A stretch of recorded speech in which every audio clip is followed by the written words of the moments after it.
back to my channel, NikXCode. In this video, we are learning different types of variables in Python. Program 1, create variables in Python.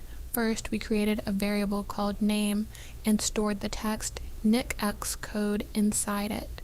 And age is another variable storing the number 24. In Python, variables are used to store data that we can use later in the program. Next, we are using the print function. Print name displays the value stored inside the name variable, and print age displays the value stored in the age variable. So the final output will be NikXCode and 24. Okay, let's do program 2. In this program we created a variable called name and stored the text Python inside it. Text values are called strings in Python.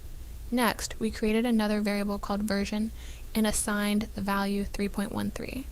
Since it contains a decimal number, Python treats it as a float data type. Then we created the variable as _easy and assigned the value true.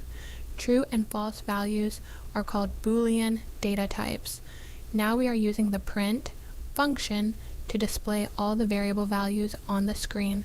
So the output will be Python 3.13. True now, program 3.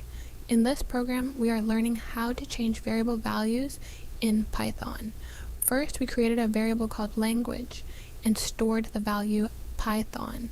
Then we used print language to display the value. After that, we updated the same variable with a new value, Java. Again, we use print language.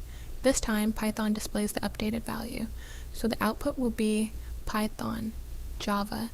Now here, I have created another variable a with value 10 and same b.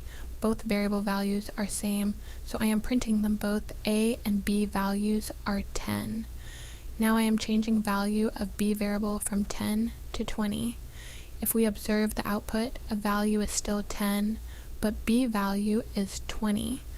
This shows that variables in Python can be changed anytime during program execution.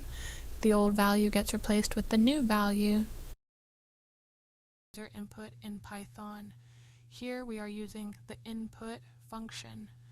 The text inside brackets, enter your name, is called a prompt message. Python waits for the user to type something. The entered value is stored inside the variable called name.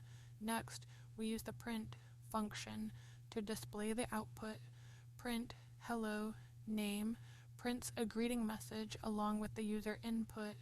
For example, if the user enters NikXCode, the output will be hello NikXCode. Okay guys, let's have a look on rules for variables, which are valid, and which kind of variable names are invalid. First, we have some correct variable names. User underscore name is valid because it uses an underscore. Age 1 is also valid because numbers are allowed after letters. Variables should start with alphabets. So, fine. Now let us look at incorrect variable names. One name is invalid because variable names cannot start with numbers.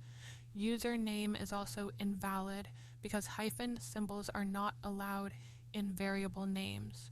Instead of hyphen, we should use underscore. Some important points to remember: Python is case sensitive. This means name and name are treated as different variables. Always use meaningful variable names so the code becomes easier to understand.